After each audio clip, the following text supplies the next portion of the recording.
Hello guys, welcome back. So today I have 7 projects that I picked up at the Goodwill bins that were either broken or just simply things that people just don't pick up because they're either missing glass or they just don't know what to do with it. So today I'm bringing you 7 of those projects.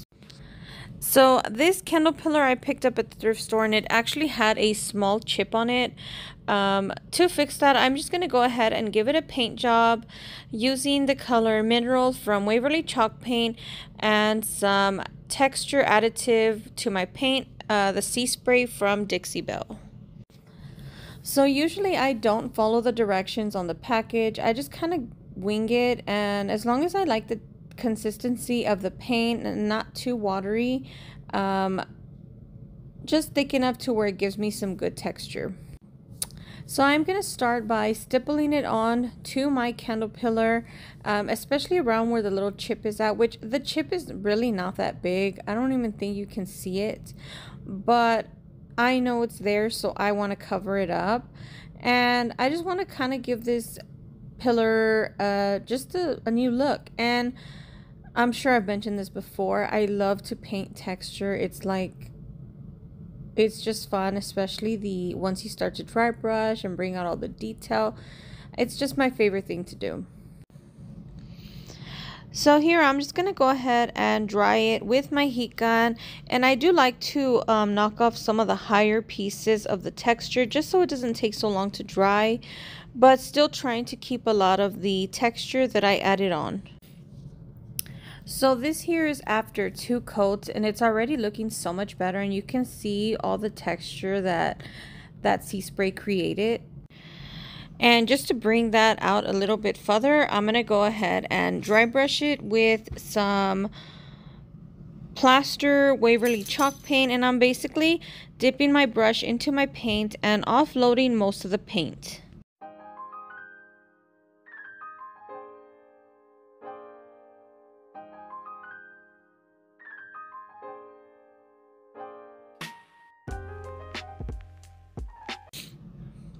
And just to give it an aged look, making it look like it has a little bit of patina, I'm going to use the color Moss from Waverly Chalk Paint, and I'm just going to add it here and there, not going too heavy.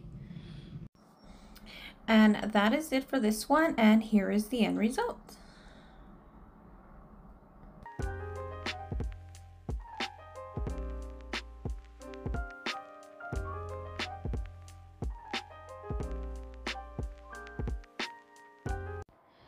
Next up is this stand I picked up at the bins. I did go ahead and give it a little cleanup, and here it is after I cleaned it up. Next, I'm going to go ahead and cut out a wood circle to create a riser.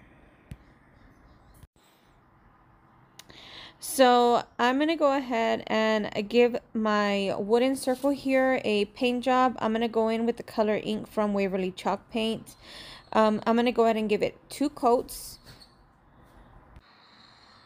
So once I get my circle here painted top and bottom, I'm going to go ahead and give it a quick sand with my sanding block and the 220 grit. Then I'm going to go ahead and wipe that down, and then I'm going to go in with some of this hemp oil. I've had this a while. It's from Dixie Belle. I haven't used it in a while, so hopefully it does okay. I'm just going to wipe it on and then wipe the excess off. And this oil here is basically going to protect my wood here. Give it a nice finish, but keep it matte. I believe I have this because I used it on something that I wanted to keep food safe. So if I wanted to, I could use food on this, but I'm basically just going to use it for home decor. I'm going to add some glue to the bottom here, and that is how I attach my wood surface. So my end result will look a little bit different because when I put the circle into my tray here, I accidentally broke off the handles, but I will probably reattach them. Let me know what you guys think. Next up is this little copper tea kettle I picked up at the bins. I guess it didn't sell at the regular store because it is missing a handle. So what I'm going to do is I have little pieces of spindles. I'm just going to go ahead and attach it to my tea kettle. So I basically tried to find a screw that was somewhat matching my kettle, but this is as close as it got. That is it for this one. I just straightened out my handle here, added some florals, and we have ourselves a cute little tea kettle to hold florals or whatever you want to put into it. It didn't have the lid, but I still think it's cute.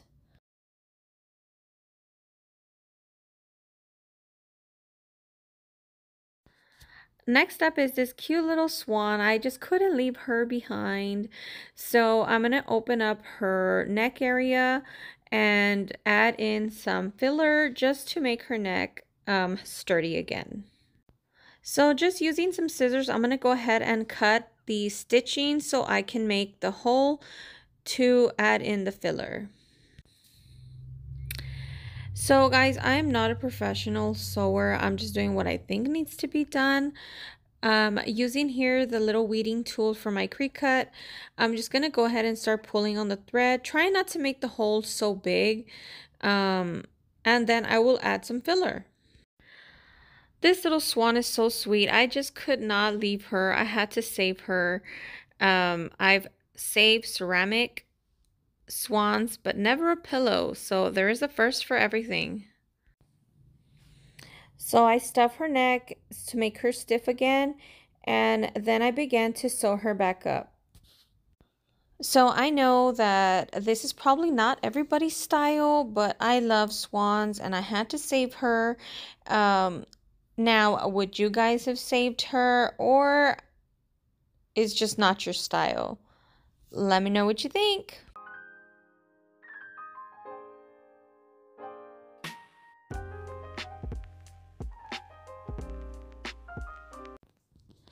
Next up is this wooden hanger. I actually picked up 4 of them. I'm going to go ahead and do this one. I'm going to start out by making some molds to attach to my hanger.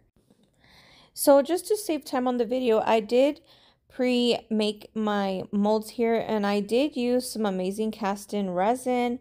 I'm using the Conservatory IOD molds and the Olive Crest from IOD as well.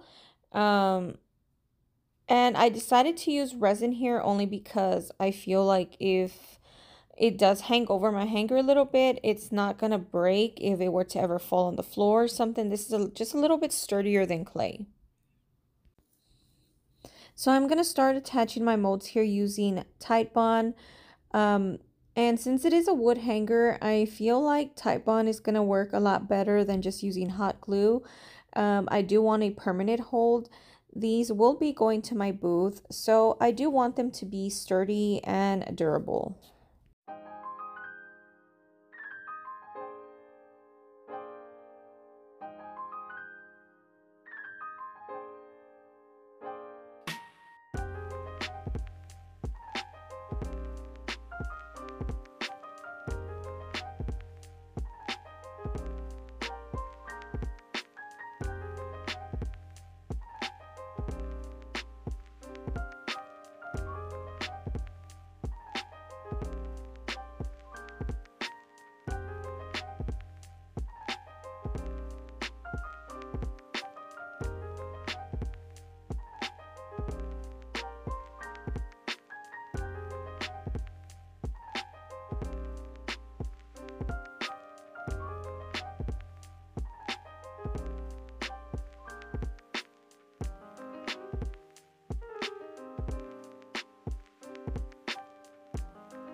So once I have given my glue plenty of time to adhere, I'm going to go in with 2 coats of a Waverly chalk paint in the color Snow White.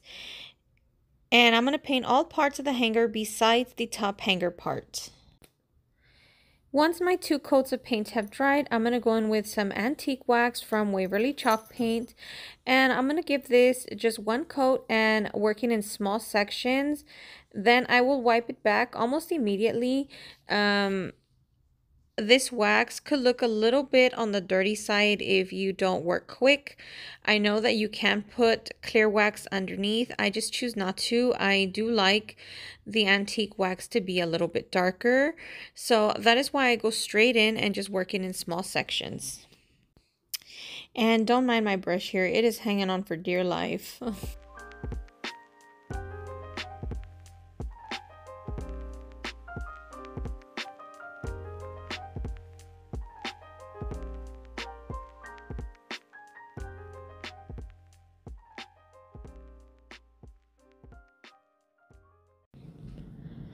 Next, I'm going to go back in with the white Waverly chalk paint, and I'm just going to do a dry brush. So I am pretty much loading my brush with paint and offloading on some paper. And this is going to bring out all my detail, yet you're still going to have the antique wax peeking through the detail, which just gives it a more aged look, and I just love doing this. Next up, I'm going to go ahead and add a little bit of gold using some Rub and Buff.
Then using the IOD apothecary labels, I'm going to go ahead and stamp on the word bride to the label on my hanger. I do give these a coat of clear spray paint to seal them, and that is it for this one. Next up is super easy. This candle holder, I picked it up at the thrift store. I don't mind the black, but in my room I want pretty much gold. I'm doing a gallery wall and it's gonna be mixed with a lot of golds, so I am gonna do some Rub and Buff on this one, and that is it. And I know that I could take it out to spray paint, but I just prefer the look of Rub and Buff versus spray painting it. And I would pick the tiniest brush to do this. I don't know why, but once I'm done, I do end up hanging it up, and then I run some greenery through the bottom, and I really love it. Just by doing that simple Rub and Buff, it gives it a whole new look. So this one is probably maybe the easiest. I picked up this frame. It didn't have the glass or anything, but it does have the brackets on the back. So what I'm going to do is just trace out a circle on this poster board from Dollar Tree, and it is the foam board. This one is staying here, so I do want to make it to where I could change them out with like every season if I choose to. So I won't be ending up gluing this one in the back, but I do end up putting some brown tape. So here you're gonna see me trace out the circle, and this image I picked out from a thrifted vintage book with like different birds in it, and I'm just gonna cut around it, and then I'm just gonna decoupage it onto my foam board. So I'm gonna use a thin layer of Mod Podge, and then I'm just gonna go ahead and lay my bird print right over that. Then I will just pop it into my frame, and that is it for this one. And that is it for today's video, guys. If you like what you see, please subscribe and follow for more, and let me know which one was your favorite in the comments. Thanks so much for watching, and we'll see you in the next one. Bye bye.